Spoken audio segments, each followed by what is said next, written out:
आउज़ु बिल्लाहि मिनश शैतानिर रजीम बिस्मिल्लाहिर रहमानिर रहीम। Sir start करते हैं।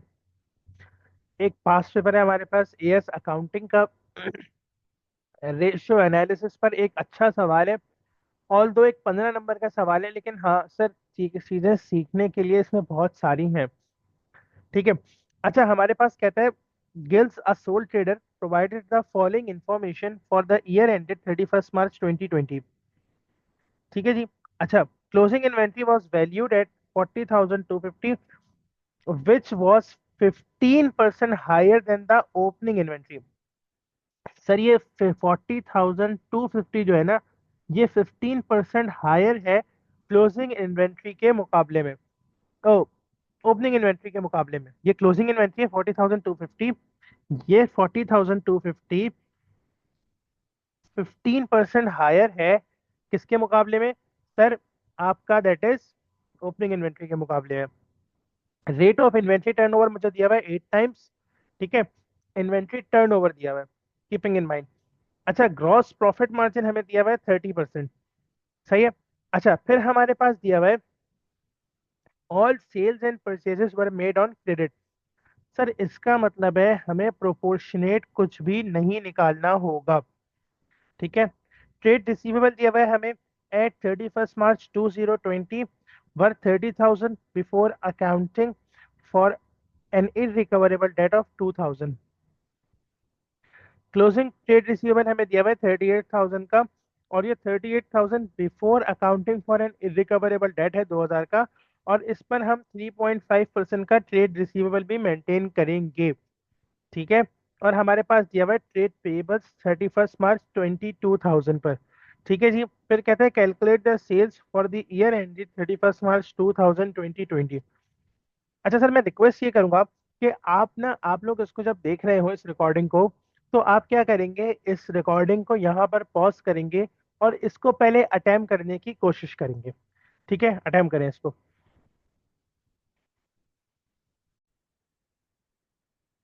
चले सर, इसको सॉल्व कर लेते हैं हम। देखिए, कहता है हमें हमें सेल्स निकालनी है for the year ended 31 March 2020। अच्छा, आपको दिया हुआ है रेट ऑफ इन्वेंट्री टर्नओवर जो कि 8 टाइम्स है। ठीक है सर, आपने कुछ नहीं करना, आपने सिर्फ और सिर्फ एक फॉर्मूला लगाना है जिसका नाम है इन्वेंट्री टर्नओवर का। ठीक है। अच्छा, आपको यहाँ पर इन्वेंट्री टर्नओवर का जब आप फॉर्मूला लगाएंगे तो आपको यहाँ पर दो चीजें पता है। सर आपको क्या पता है? नंबर वन, आपको यहाँ पर क्लोजिंग इन्वेंट्री पता है और ओपनिंग इन्वेंट्री पता है। सम सॉर्ट ऑफ कि हम इसमें कुछ कैलकुलेशन करेंगे तो हमारे पास ओपनिंग प्लस क्लोजिंग आ जाएगी। जहां पर अगर मैं आपसे कहूँ, यहाँ पर मैं लिख देता हूँ, तो हम यहाँ पर कोशिश कर कर ओपनिंग प्लस क्लोजिंग इस इन्वेंट्री निकाल सकते हैं। ठीक है, कोई बात। अच्छा, नंबर टू सर, फिर हम क्या करेंगे? सर हम इसको फॉर्मूले में पुट करेंगे, तो हम क्या निकाल लेंगे? यहाँ पर आकर हम इसके जरिए कॉस्ट ऑफ गुड्स सोल्ड निकाल लेंगे। अच्छा, फिर आपको यहाँ पर मार्जिन दिया हुआ है, मैंने आपको एक तरीका बताया था मार्जिन और मार्कअप को कन्वर्ट करने का। तो सर हम इसको कन्वर्ट करके मार्जिन से मार्कअप निकालेंगे, एंड देन हम उसको कॉस्ट ऑफ गुड्स सोल्ड पर लगाकर जीपी निकालेंगे, देन हम सेल्स निकाल लेंगे। ये हो गई इसकी थिंकिंग प्रोसेस। चलें शुरू करते हैं सर, बिस्मिल्लाह करते हैं। सबसे पहले हमारे पास क्या है सर? इन्वेंट्री टर्नओवर निकालना है हमें। इन्वेंट्री टर्नओवर का फॉर्मूला क्या होता है? हमें टाइम्स में निकालने के लिए हम क्या करेंगे सर? हम यहाँ पर इसको टाइम्स में लिख लेंगे। ठीक है जी, इसको मिटा दें। हम यहाँ पर इन्वेंट्री टर्नओवर निकाल लेंगे टाइम्स में। हमारे पास फॉर्मूला है cost of goods sold upon average inventory. Hopefully ये बात आपको समझ में आ रही होगी। सर सबसे पहले हमारे पास वर्किंग है क्लोजिंग इन्वेंट्री की। ठीक है जी। हम सबसे पहले सर निकाल लेते हैं क्लोजिंग इन्वेंट्री। हम क्लोजिंग इन्वेंट्री कैसे निकालेंगे? देखें, ओ सॉरी, ओपनिंग इन्वेंट्री। हमारे पास क्लोजिंग इन्वेंट्री दी हुई है 40,250। कहते हैं सर ये 15% हायर है ओपनिंग इन्वेंट्री के। मतलब ये जो 40,250 है, 40,250 है सर, इट रिप्रेजेंट्स 115%। होपफुली ये बात समझ में आ रही होगी। सर हम इसका 100% निकाल लेते हैं। 100% कैसे निकालेंगे सर? हम 100% निकालेंगे 115% से डिवाइड करके। अगर हम इसको सॉल्व करें, क्लोजिंग इन्वेंट्री निकालें, यहाँ पर क्लोजिंग इन्वेंट्री मेरे पास आएगी 40,250 divide by two, sorry sorry, divide by 115%। तो हमारे पास ये बन जाएगा तकरीबन आपका, that is calculator, 40,250 divide by 1.15, 35,000। Closing inventory आपके पास आ गई 35,000। ठीक है जी। अच्छा, हम एवरेज इन्वेंट्री कैसे निकालते हैं सर? हम एवरेज इन्वेंट्री निकालते हैं opening inventory plus closing inventory divide by 2। ऐसा, closing stock plus opening stock divide by 2। मेरे पास क्लोजिंग स्टॉक है जो कि बराबर है 40,250 के। ओपनिंग स्टॉक मैंने निकाल लिया 35,000, डिवाइड बाय 2 कर दें। अच्छा सर, ये क्लोजिंग इन्वेंट्री नहीं है, ये ओपनिंग इन्वेंट्री है, सॉरी मैंने गलत लिख दिया है यहाँ पर। तो ये आ जाएगा 40,250 plus 35,000 divide by 2, that is equals to 37,625।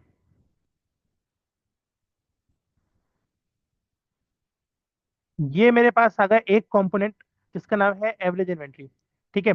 अच्छा, अब हमें इन्वेंट्री टर्नओवर का फॉर्मूला समझ में आ गया। अब अगर हम यहाँ पर इस फॉर्मूले को इम्प्लीमेंट कर कर हम कॉस्ट ऑफ गुड्स सोल्ड निकालने, सर बिल्कुल निकाल सकते हैं। इन्वेंट्री टर्नओवर हमारे पास 8 टाइम्स है। कॉस्ट ऑफ गुड्स सोल्ड को हम लिख देते हैं COGS, और हम इसको डिवाइड कर देते हैं आपका, दैट इज 37,625 से। तो हमारे पास कॉस्ट ऑफ गुड्स सोल्ड कितनी आ जाएगी सर?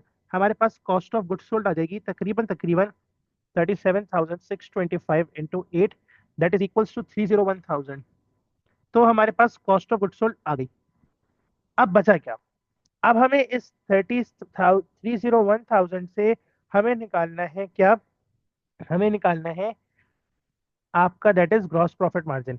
ठीक है जी। अच्छा, अब ग्रॉस प्रॉफिट मार्जिन जो है वो है हमारे पास 30%। मैंने आपको एक शॉर्टकट बताया था, यहाँ पर सिंपली शॉर्टकट लगा लीजिएगा, कोई दिमाग का इस्तेमाल मत कीजिएगा। दैट इज क्या कि हम जब मार्कअप से मार्जिन में जाते हैं तो ऐड करते हैं, मार्जिन से मार्कअप में आते हैं तो लेस करते हैं। तो यहाँ पर हमारे पास क्या होगा? हम जीपी जब निकालने के लिए जाएंगे तो हम जीपी कैसे निकालेंगे? मैं यहाँ पर आपकी वर्किंग के लिए लिखता हूँ, GP gross profit is equals to 301,000 into 30/70। तो ये आपके पास आ जाएगा तकरीबन तकरीबन 301,000 इंटू 30 डिवाइड बाई 70। ये 3/9 था, ये था 129,000। होपफुली ये बात समझ में आ रही होगी। और अब मैं यहाँ जब सेल्स की वर्किंग करता हूँ तो मेरे पास सेल्स बराबर है cost of goods sold 301,000 and gross profit 129,000, that is equals to plus 301,000 430,000। मेरे पास सेल्स बराबर हो गई किसके? 430,000 के। एंड सर यहाँ पर अगर आप इतना सारा काम करेंगे तो आपको 4 मार्क्स मिलेंगे। आई होप ये एरिया आपको समझ में आया होगा। ठीक है सर, बढ़ते हैं एक स्टेप और आगे। फिर हमारे पास क्या है? Calculate the trade receivable turnover days. Simple सी कैलकुलेशन है, ट्रेड रिसीवेबल निकालना है आपने। अच्छा, keeping in mind sir, trade receivable आप निकालेंगे, आप नेट ऑफ सारी चीजों के निकालेंगे। ठीक है। ट्रेड रिसीवेबल अकाउंट क्या कहता है? वो टोटल सेल्स। सेल्स हमारे पास पूरी की पूरी क्रेडिट में, तो ये डायरेक्ट यूज हो जाएंगी। मल्टीप्लाई बाय 365, सिंपल सी वर्किंग है। सर कैलकुलेट करें, इस वीडियो को यहीं पर स्टॉप करें और इसको कैलकुलेट करें, फिर देन इसको टैली करें।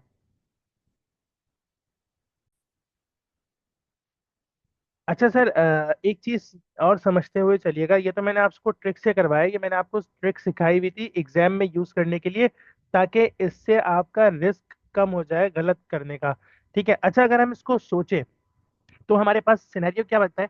सर हमारे पास मार्जिन है 30% का। ठीक है। तो अच्छा, जो हमने कॉस्ट ऑफ गुड्स सोल्ड निकाली 301,000, सर ये रिप्रेजेंट कितने को करेगी? 70% को। अगर आप 301,000 को डिवाइड करेंगे 70% से तो आपके पास क्या आंसर आएगा? सर आपके पास मोस्ट प्रोबेबली तब भी आंसर सेम ही आएगा, जो कि 301,000 डिवाइड बाय 70%। तो वो डायरेक्ट आपके पास 430,000 आ जाएगा। इतनी लंबी वर्किंग करने की जरूरत नहीं है। लेकिन keeping in mind sir, method सारे सही हैं, पेपर में जो रिकॉल हो जाए जल्दी से बराए मेहरबानी उसी को यूज करिएगा। ठीक है सर, बढ़ते हैं एक स्टेप और आगे।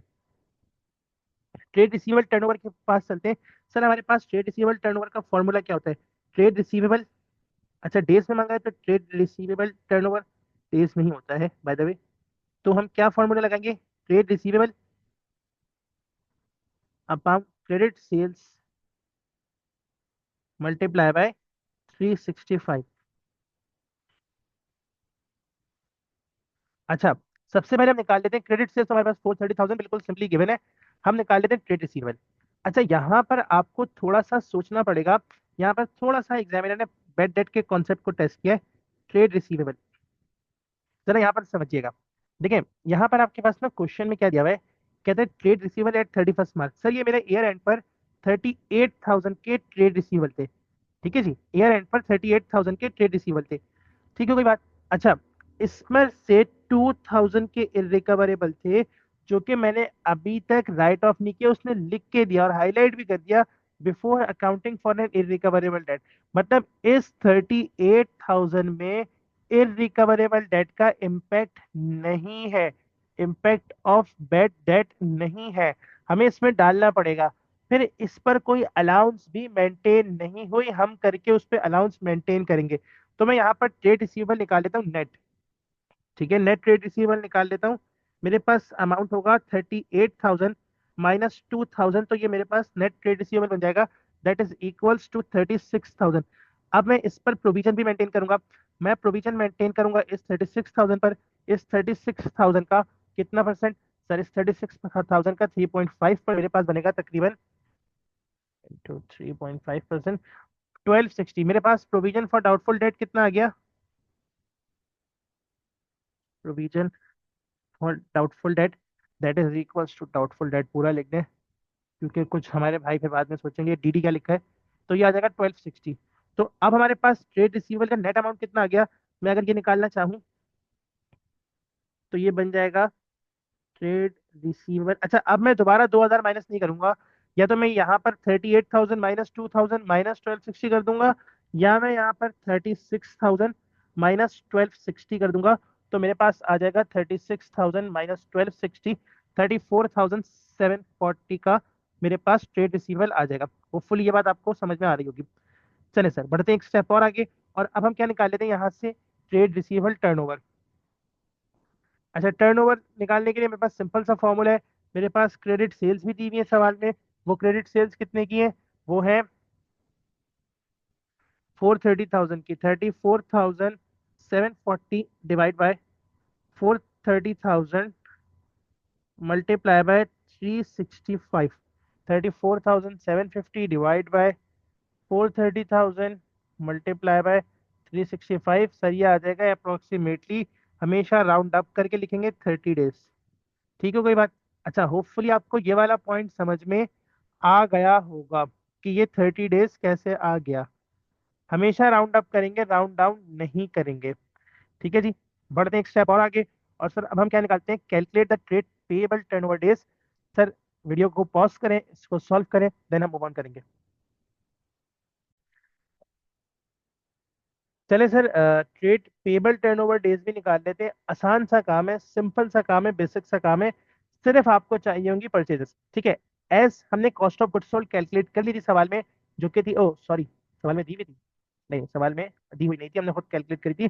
Cost of goods sold I थी हमारे पास 301,000 की। अच्छा, मैं यहाँ पर ना एक चीज लिख रहा हूँ, सबको पता होगा, आपको याद भी होगी ये चीज, आप रिकॉल भी करेंगे। कॉस्ट ऑफ गुड्स सोल्ड बराबर होती है सर, किसके बराबर होती है? Opening inventory, opening stock. ठीक है जी, प्लस करेंगे इसमें परचेजेस को, और लेस कर देंगे किसको? क्लोजिंग स्टॉक को। ठीक है जी। अच्छा, मेरे पास कॉस्ट ऑफ गुड्स सोल्ड थी 30 स्टॉक, अभी हमने कैलकुलेट किया था। हाँ जी बिल्कुल, क्लोजिंग मटेरियल वैल्यूड। हाँ, 35,000 का मेरे पास ओपनिंग स्टॉक था, जो कि ये था 35,000 का। अच्छा, फिर मुझे परचेजेस निकाल 40,250 का, माइनस 40,250। ठीक है जी। अच्छा, अब अगर मैं परचेजेस को कैलकुलेट करना चाहूँ, तो मेरे पास परचेजेस कुछ इस तरह से निकलेंगी कि मेरे पास 301,000 माइनस 35,000 प्लस 40,250, और जो कि बराबर होगा, let me calculate, 301,000 minus 35,000 plus 40,250, जो कि बराबर है 306,250 के। मेरे पास परचेजेस आ गई 306,250 की। होपफुली यहाँ ये परचेजेस बहुत आसानी से कैलकुलेट हो गई होंगी। ठीक है जी। अच्छा, अब हमें क्या निकालना है सर? हमें ट्रेड पेबल का फॉर्मूला लिखना है। ट्रेड पेबल टर्नओवर डेज में निकालना है, तो हम कैसे निकालेंगे सर? ओहो, trade payable, upon credit purchases